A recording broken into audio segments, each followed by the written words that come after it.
guys, welcome back to season 3 of How They Healed. If you're wondering what season 1 and 2 is, it's on this YouTube channel. Just scroll to the playlist of How They Healed. You can watch season 1 and 2. How They Healed was created because I healed from having a child at 19, 14 heartbreaks, 15 abortions, and a divorce. Today, I'm a cognitive behavioral therapist and a family life coach. I help people heal from trauma, emotional pain, dysfunction, for a greater life of abundance and meaning. So, subscribe to this channel so that you can be the first to watch when a new episode drops. Stay tuned for the rest of the episode. That was when I was taken to the hospital and I was diagnosed with bipolar disorder. Okay. The bipolar disorder usually comes around that age, like early 20s. Oh. Yeah, it doesn't really come in childhood because it's a display of like trauma that one has gone through. The first time I used the word depression and I felt like I was depressed was when I was in marriage, because I just felt like I wasn't just being treated right. And then he had also complained about like my size.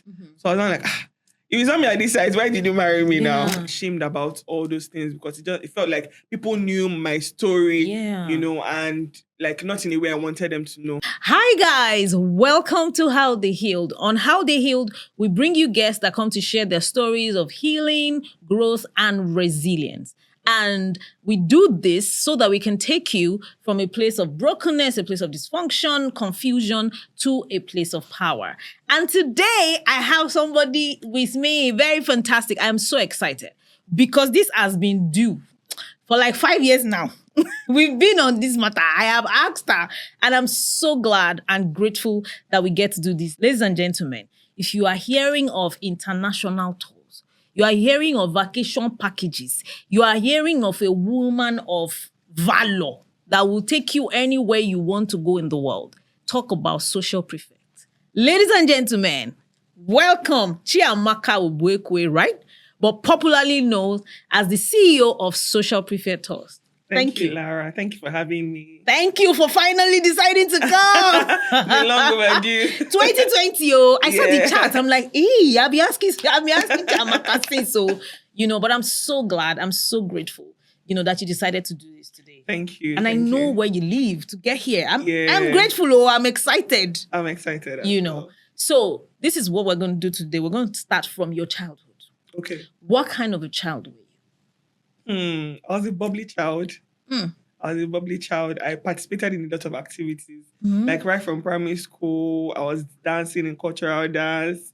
I was speaking in debates. There was this show that Channels TV did one time. It was called Channels Children's Club. Oh, and some of us were presenters, some of us. So I was very active. I was a presenter on that TV? show. On TV, yeah. So sometimes I came on TV maybe 2 or 3 times. Whoa. Yeah, so I loved activities. Anywhere there was something to do like dance, so I would be there. And I've always been a good dancer right from when I was young. So even all these birthday parties, like 1-year-old birthdays, 5-year-old birthday, you see me there dancing, competition. Do you used to do all those dancing around the chair? With any game, I'll be there.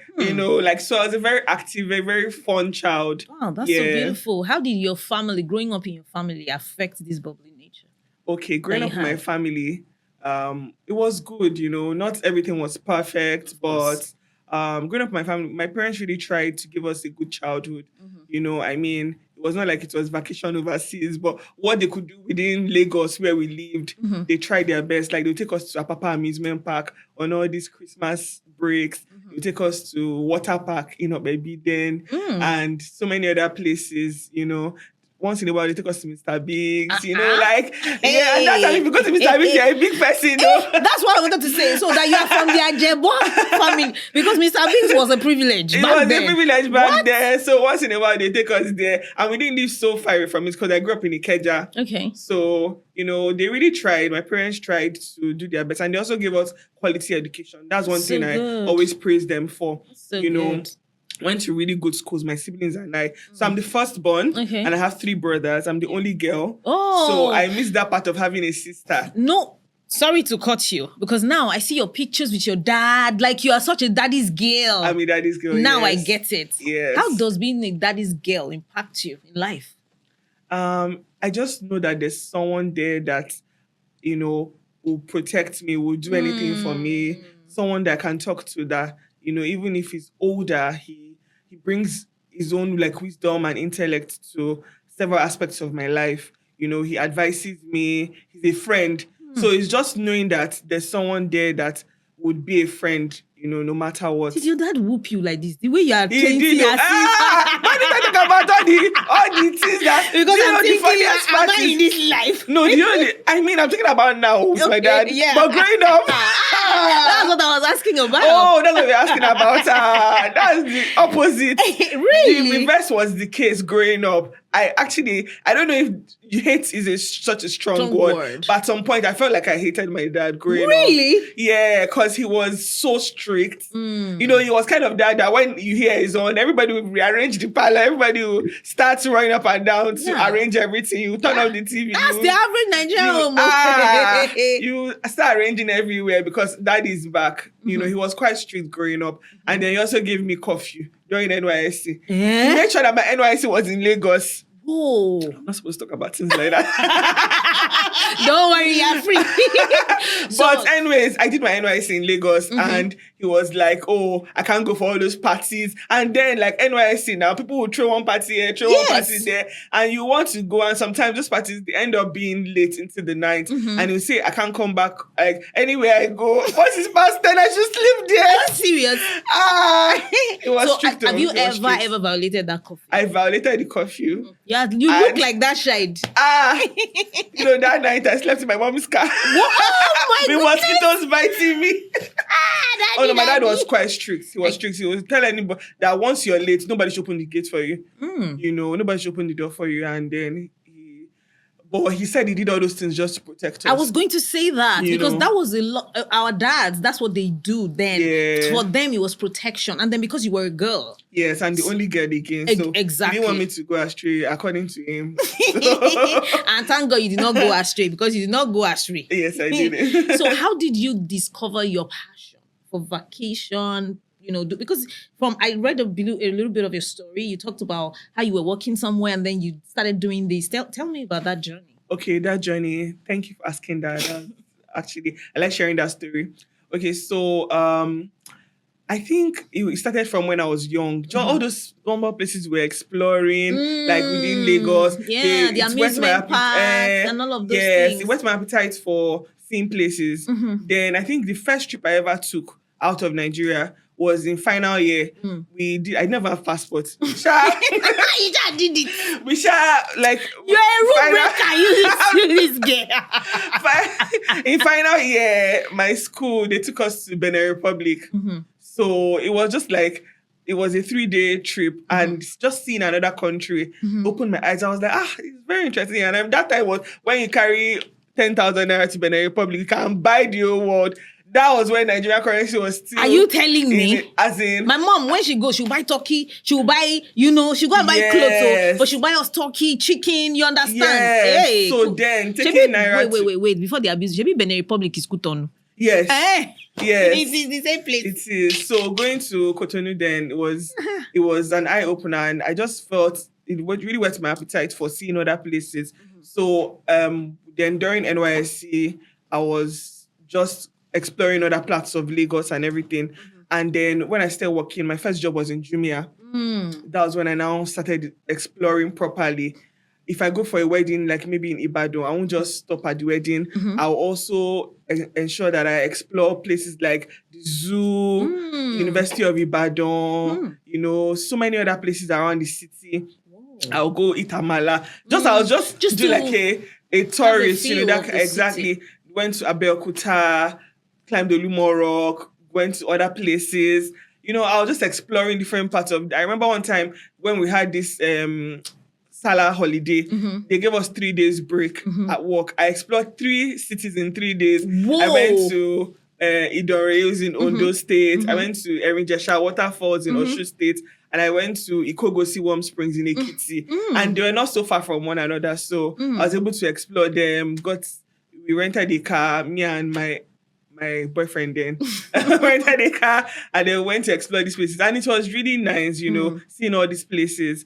And then just any opportunity I had, And I decided to start a blog to document my stories, because all I was doing then was I'll post on Instagram. I was one of those early influencers that were posting on Instagram my travel experience, and people were commenting that this place looks nice. Are you sure this is in Nigeria? This one, I didn't know that this place existed. People will be commenting. So because of those comments, I now decided to start a blog. Wow. So I remember then someone nicknamed me Social Prefect. So I now decided to call the blog Social Prefect. Who nicknamed you and where? It was at work. Okay. It was at work. Why did they call you? Because they said I was very friendly.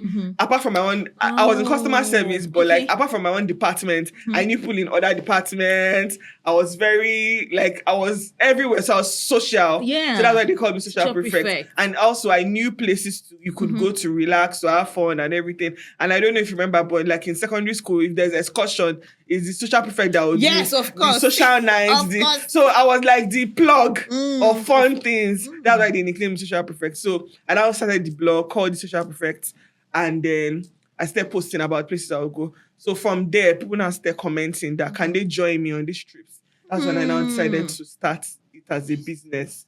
So the first tour we ever did was even to Lekki Conservation Center. Wow. I didn't put any price or anything like that. I just said everybody should come with their own entrance fee. And I think 10 people showed up. Wow. I just created a flyer and put it on Instagram, and people showed up, and some of my friends were there. Yo, but even your friends believed in you. That's a big deal. You know, and then the next one we did, like 30 people, and then it kept growing and growing and growing. So I set up with day tours around Lagos, Badagry, you know, Olumorok and all that.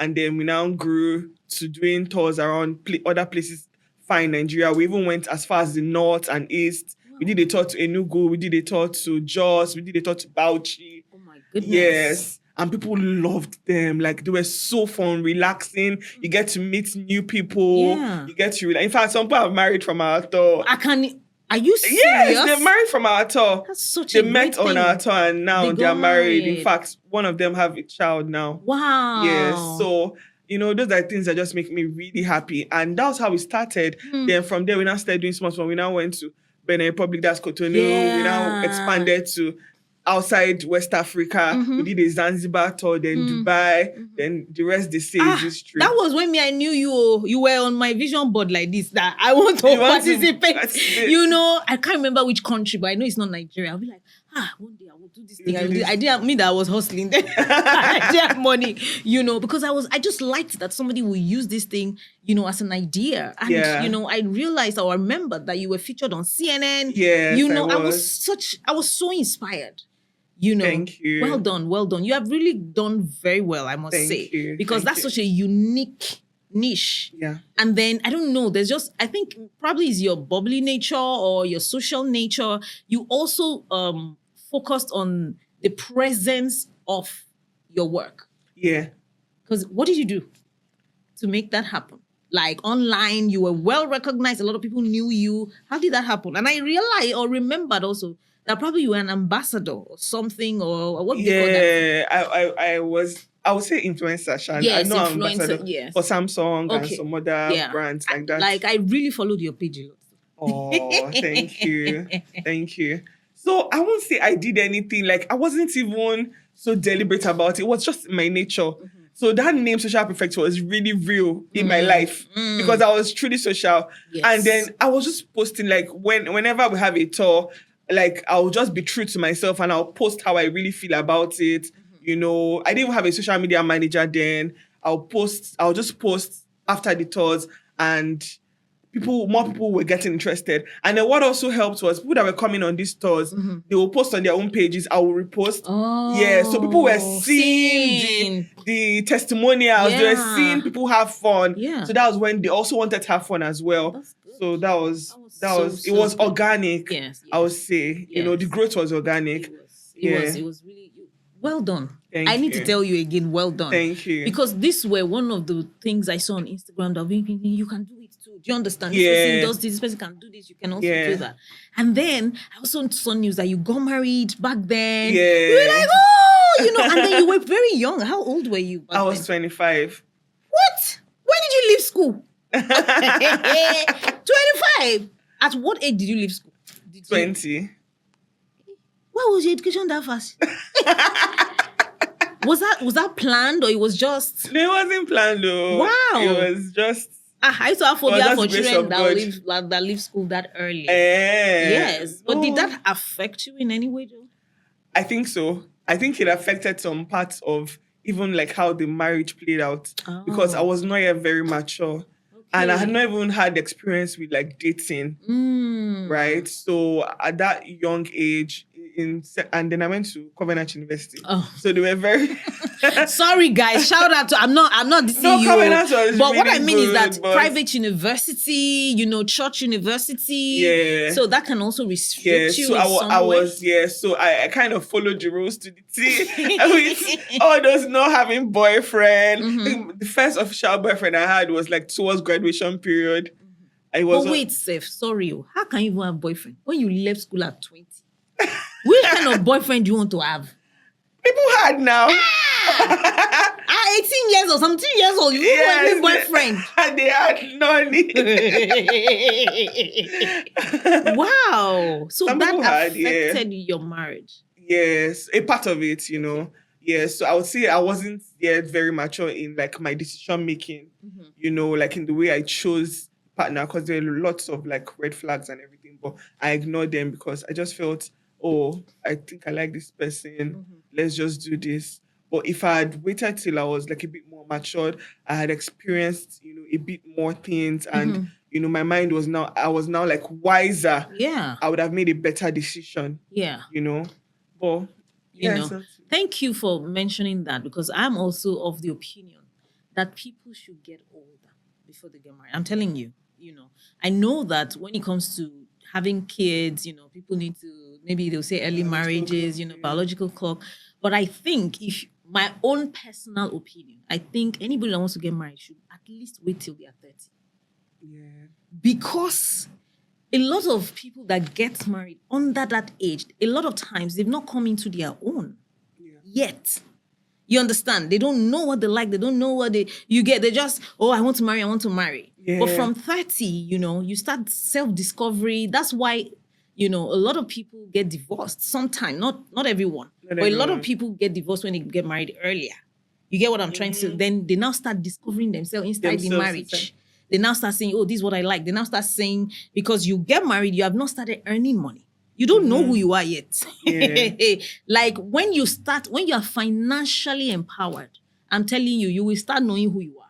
Number one. Number two, a lot of time people don't have, values. They don't know their values yet before they got married. So do you think this was an issue for you? I think the value part, yes. I didn't know like a lot of things that I valued. I also didn't have like I'll say maybe like a strong sense of self. I had this amazing business. That's the word. But like my own personality had not yet grown to like the point of, okay, this is what I really want. This is what I don't want. I can't tolerate this, in a man. I can't tolerate this. These are the things I can take. These are the things I can't take. So I would say that, yes, marrying young definitely affected. But people will say 25 is not young, because some people say after school, the next thing is marriage. So that's the reason. That's why I was asking if that 20, because if you leave school 20, a lot of times, which was what you did, what am I waiting for? That's what they said, But there's more to life. There's more. After leaving school than just getting married. Yeah. You can build an empire. Yeah. And also the person I dated from 22. Oh. So it was even like, it was just like young, and and it was the same person that I got married to. So it was from 22 to 25, and was it 21 safe? I don't know.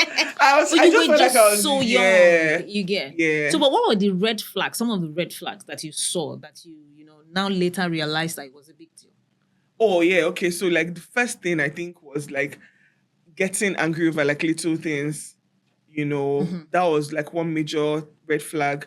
Like, I don't know, like maybe if I do something that's not like what getting so angry over, it will just flare up. Yeah.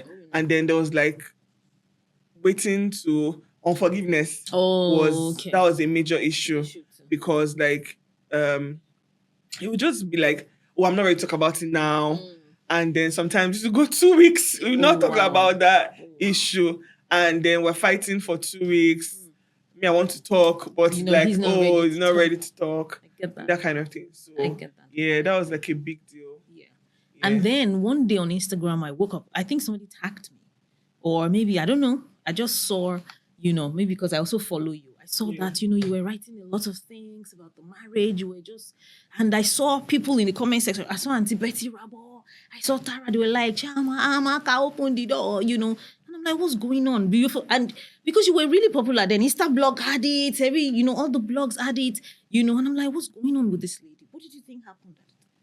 Okay, so. But what exactly happened? Yeah, so I had a breakdown. Okay.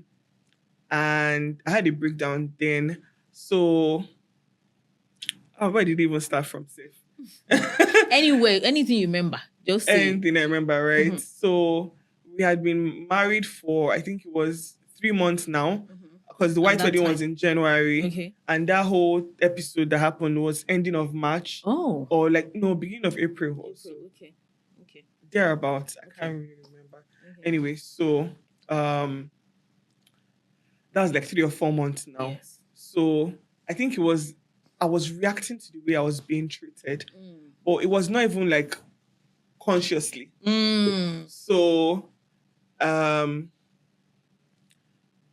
when, I don't know, a lot of people saw like the front end, which was what saw the reactions, the posts and everything. Mm-hmm. But back end, things were even happening. Like I had rage. I was like, I didn't want to see my husband then, and so many other things like that. And so that was when I was taken to the hospital, and I was diagnosed with bipolar disorder. Okay. So what happened then was a manic episode. Okay. So mania is when, I think some days leading to that episode, I've been posting some things online that were not like my usual self. Yeah. And they're a bit like braggadocious. Like I was like, oh, don't talk to me if it's not about money, if it's not about or I was just like, it was just different. I was saying this is Chiamaka 2.0. I'm different now. It's just different things like that. Like I felt like a lot of things that I wrote, people didn't know. Like general public didn't need to know about it, right? Yeah. Yeah. So that was when I was taken to the hospital, and they diagnosed with the bipolar disorder. They said I had a manic episode, and it was triggered by the way I felt like in the marriage and everything.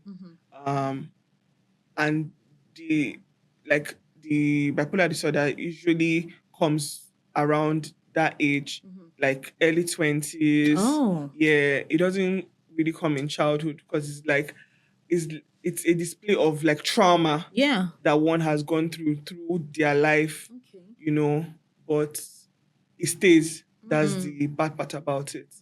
It can start from trauma, but at the end of the day, it doesn't really go except with like medications and treatments, therapy, and everything like that. So, well, that was how it started, and that was the story behind it. Basically, he had just been like my ex had he had been. Things were not really going so well in the marriage. Like at some point, it just felt like we were living like roommates, and I just wasn't triggered. The intimacy wasn't there. Especially anymore. You that you're used to being a bubbly person, Exactly. being a social person. Yeah, I think the first time I'd used the word depression and I felt like I was depressed was when I was in the marriage, because I just felt like I wasn't just being treated right. And then he had also complained about like my size. So I was like, if you saw me at this size, why did you marry me now? That kind of thing. Because I actually remember one of the things you wrote then was that I was going to the gym or trying to lose weight for you. That kind of thing. Yeah. So I talked about that because he mentioned that, that he prefers like slimmer girls, but you saw me at this weight, so why did you marry me? Yeah. So that was, I was just reacting to several things. So my brain was working overtime and it was typing the things that some people say that that they can type it even if they're not bipolar. That it's just the reaction to like how they feel, you know, or how they are being treated. Yeah. But normally I won't do that kind of thing. Yes. But that was what happened. I think that's the difference, because naturally you're not that type of person. No. You understand? I'm not even confrontational. I don't like confrontation. I'm a very I like to settle things peacefully. Yeah. You know, so but people that are already used to confrontation and giving bows everywhere, you understand? Anything they can just go on a rant, you know, and stuff like that. So, but was it that episode that ended the marriage, or the marriage that ended before then? No, so it was the beginning of the end. Okay. So after that episode, and I was taken to the hospital, my parents didn't even tell him where I was and everything. So we now, after I left the hospital, I think at some point, a few months down the line, we started talking again. And now I don't know if you saw the public apology I did as well. I apologized because he was I have to apologize to the public. Yeah. And I did that. And then we got back together. Oh, okay. He said that before I get back, we have to go apologize to his family. So we went to apologize. Who are the we? He said me and my parents. So. Wow. But my mommy said she can never go. So who followed you? Oh, you're really such a daddy's girl, I'm telling you. Wow. And, it was just but it was just, it happened. And I don't think it needed to have happened that way, but it is what it is, So that was what happened. And then after the apology, we got back together, but things were not still working out very well. With this new diagnosis and everything, I think at the hospital, they did not even explain to me what it was really about, how we had. Yeah, they just said, oh, this is what you have now. You take these medications. So I even stopped taking the medications. Because I just felt like I wasn't getting better. I was getting more depressed and I was feeling down a lot. And even the person I'm living with is not even helping matters. It was just, there was a lot of complaints and I didn't even know what was wrong with me. So, after a year into the marriage, January 20, so because we got married 2018, 2019 January, one day I just said, oh, I need a break, because I think some things had happened before then and we had a fight and I think our first anniversary even fell within around that time. And, there was no celebration. I even tried to wish him happy anniversary. Because we're not talking. It was not responsive. So I was just this is not marriage. I know that marriage can be better than this. This is not what I think a marriage should be. Yeah, but there was no even opportunity for us to seek counseling or anything. It was just, I think at the end of the day, it was just one of those periods where I had to learn, it wasn't really meant to be. Not if maybe we had sought counseling, it wouldn't have worked too. But I just think that was not my person. For dating, maybe yes. And then, because at some point, it just became more work focused. Yeah. Because it was kind of helping me out with my business then. So at some point, it just seems like we're roommates just working together. Yeah. Even intimacy, no day. Wow. So yeah, it was just what is this? I just kept feeling more depressed and more depressed. So I just told him that, I need a break. And he just said, if you go, don't come back. Or something like that. It was just really weird, from needing a break to finally going to pack some of my things. And I left the remaining there. And that was how the marriage ended. Wow. So, I said some things to back end that, may have led to it. I told his family that they did not raise him well. I was angry, so there were lots of things that I said that I probably didn't mean to, so it was just it wasn't good at all. Yeah. So I think that, because marriage is a lot of work. It is. It is a lot of work. A lot of people don't know this thing. Yeah. Marriage is a lot of work. And I like what you said, where you said, I think he was not just my person. Yeah. Because people, I'm not saying, this was okay or anything that happened. But people have gone through worse. People have gone through worse. You understand? And they still stayed together. They still worked on it. They were able to surpass it. I think, a lot of things, of course, would have gone wrong. But your ages, how was he? You guys? No, he was 5 years older than me. 5 years. But I would say he was too young then too, because he wasn't up to 30. Because true, we were both in our 20s. Yes, it wasn't young. It wasn't old, rather old enough. And then I also think that there's this what do you call that thing? That theory that says that women get matured faster than men. So a 30-year-old man is still a young person. Yes. It's more like maybe 25, 24 or something like that. Yeah. I recall someone telling me recently that it was when he was 40 years old, a man, that was when he can say he's emotionally mature.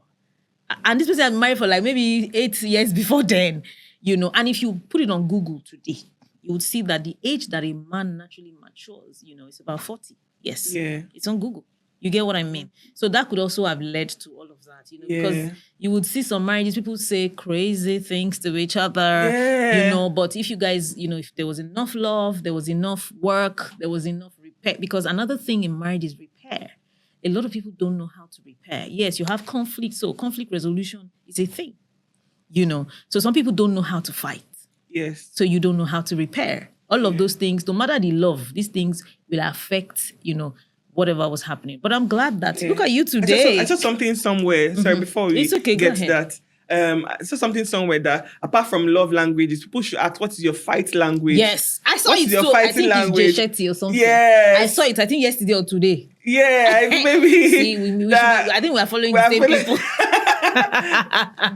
Good minds think alike. Yes. So that's the thing. I saw it. That was your fight language, Are you going to treat me like, you don't love me when we're fighting just because, we're not talking at that period? Yes. Are you going to treat me like an enemy? Yeah.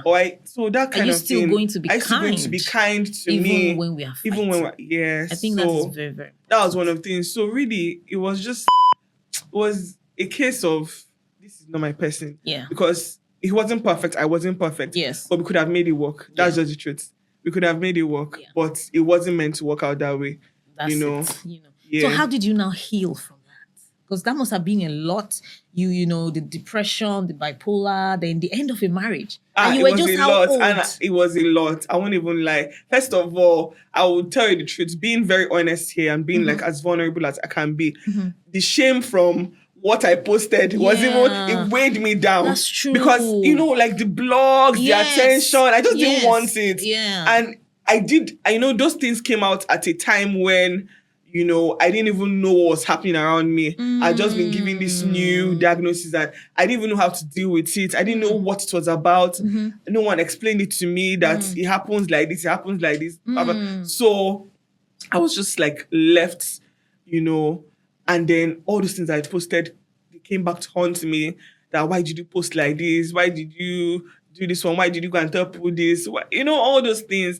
And because it felt like my wound was visible to the world, so I get that. That hurts more. Yes. It's like a public shame or something like that. Yeah, so I felt very like ashamed about all those things because it felt like people knew my story, and like not in a way I wanted them to know. So how did you deal with that? How did you come out of that? How did you heal? Because you're doing very well now. Yes. So how did you come out from that?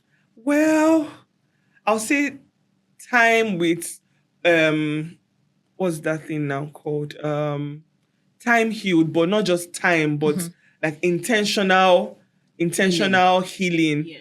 I was very intentional about becoming better and getting to a space where I was no longer like feeling bad about those things and I was no longer let down by all those things that have happened in my past. Like I had to move on because this person has moved on. He's married now. Yeah. So like I had to move on and become like a better version of myself. So like I took my time. I don't know. I really don't know how Did you go to therapy? I went to therapy, yes. I went to therapy. So therapy helped. Therapy helped and for bipolar part, I was on my medications, which I still take till date because I need to. So and that I don't. Yeah. I'm sorry to cut you. There's a story I remember around that therapy thing. So, there was, I don't know if you remember this. It must have been in 2019. One day I was just minding my business on Instagram, and then I saw somebody tagged me. You tagged me as that you had read some books that you had read that helped you through that process. Yeah. And my book, How the Matchmaker's Marriage, failed. Yes. How the Matchmaker's Marriage failed was part of the books that you had read. Yes. And I think you said your therapist gave you, who was my mentor, by the way. Mimuna, Dr. Mimuna. And let me tell you, I've never told you this story before. When you went on Instagram to make that post, and all of that, somebody contacted me, and say, look at this person that got married. Their marriage is just maybe 3 months or something. Like, I can do a post about it, mention why people should not rush into marriages and stuff like that. That it will give me visibility and stuff. And I'm like, what? Hey, like, how do you use other people's pain for visibility? Wow. I've never told you this. Wow. Yes. How do you use other people's pain for visibility? And then at that time, I was also going through my divorce. Wow. My own broken marriage. So I'm like, is she better than me? You gotta carry your thing. And then about a year later, I saw you tagged me.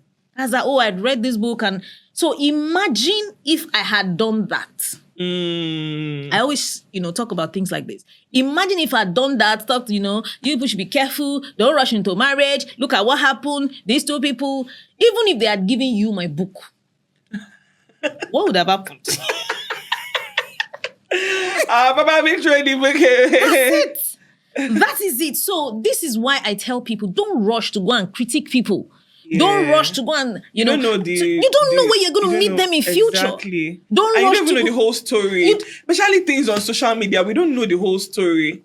Please preach to them. We don't know the whole story. I always tell people this. No matter what you see, no matter what one person is saying, they will never share the whole story. Exactly. You don't know the whole story. So don't be quick to have an opinion about someone or an event, that you have no prior information about. And even if you do, don't go out there. These people, I say, don't kill your wounded soldiers. These people are already wounded. You want to go and add to their pain, add to their wound. That is very, very wicked. It would be. And so you now reading my book, and I think I sent you a DM, and then we met. Chiamaka, we have story. We met at the Future Awards. Yes. Do you understand? We sat on the same, and I was so excited to see you. And now we're having this interview. What once we talk, you called me for your birthday. Imagine that's what I would have lost because I want to gain a few pennies or a few followers because. So, ladies and gentlemen, be kind to people. Be kind. Show kindness to people. Very true. Because you see, you are privileged to know their pain or witness their pain. Does not mean you should bring them down the more. Your own too is inside your own trouser and your own bra. So be kind and be using brain, for people. Yeah. So that's you tagging me. I won't lie to you. It kind of validated all these things I was saying. I was so excited because I'm like, hey, can you see this life? It's so small. Exactly. The world is so small, and I'm so grateful at who you have become now. Thank you. And I like that now, going through what you have been through, I like how you are more vocal to online. Yeah. You talk about relationships now, and I see you are.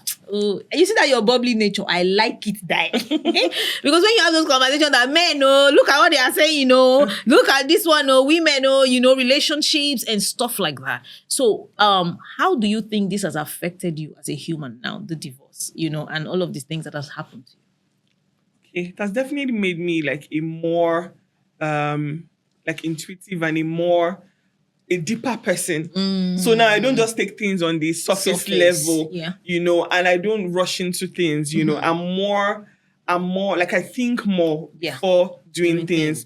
And also like I'm more, as I would say, like a more empathetic person, because I've gone through things. Yes. I now know that people go through things too. They're not just talking about it. Yes. Everybody goes through challenges. Yes. Challenges is part of life. Yes. So absolutely. Like, because they're not talking about it does not mean that it's not happening to them. Yes. So like I am more empathetic, more understanding to people now. So that has really helped me in my relationships, That's very and then good. also like as a person, like I said, I'm a deeper person now, like especially in terms of like how I just respond to situations in my life and all that. Yeah. That's good. That's really, really good. So, Chiamaka, what would you look out for now for the next man? What are those things that you think you're going to check out or look out for in your man before you marry again?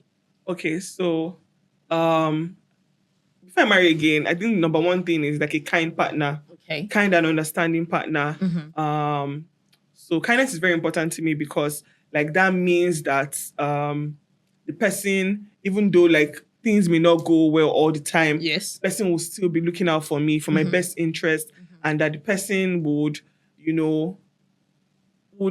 just kind of generally, yes, person will always look out for me, even when things are not going well. Also, like definitely someone who believes in God and not just someone who goes to church or they go to church, but someone who has a relationship with God. And then, of course, like someone who is fun to be with. Yes, sir. Like because because life is already hard. Yeah. So you want someone who, or I want someone who can laugh about some things sometimes, while still taking life seriously. Yes. But once in a while we can joke about things, not tied to your chest and always taking things so seriously. Yeah. Then, of course, someone who cares about people around them, because the way they treat ordinary people, because they may be pretending to me. Yeah. But if they're always shouting at other people, scolding people and criticizing people, it may come back. It may just be that, my own, I'm waiting. He's waiting for us to get married before he will start treating me the way he treats other people. But the way he treats other people is very important. Yeah. And of course, someone that has a mentor is very important. Someone that this person, someone that, this person can look up to and say, it may not be like a mentor but someone that can talk to him. Okay. Someone that can be held accountable by a mentor, someone, exactly, they look up to. Yes. Because that's important. Not just someone that, there's no one that this person looks up to. Yes. And all that. Yes. Those are really very, very important part, Yeah. And do you know the funniest thing? You never mentioned looks. You never mentioned physical things. Why do you think that happened? Yeah, because like for me, I would say that part of the Why are you laughing now? It's funny. No, part of the reasons why I went into my last relationship was because of looks. Oh. He was really tall and light skinned. So I was like, see this fine boy. That's what youth, being young, does to you. Yes. Do you understand? You don't really think about deeper things. So you don't see your eyes. Your eyes. I like your eyes. I like how you talk. It's not by eyes, so it's not by how you talk. It's really about like things that are inside. How this person treats you, how this person treats other people, how kind is this person, how does this person forgive? What is their fighting love language? How does this person, how responsible is this person? Also like financially, how financially responsible is the person? Does the person work hard and work smart as well? Because there's so many things that marriage is about. Marriage is not easy. It's not a walk in the park, but it can be beautiful. Yes. Yes. There are actually more beautiful marriages than broken marriages. I was going to say that. Thank you for saying that. There are more marriages that are working than marriages that are not working. Yes, we just hear about the bad ones. The bad ones. Because the bad ones are on social media. Exactly. They are on Instagram and TikTok. Exactly. Talking about... Yes. But no.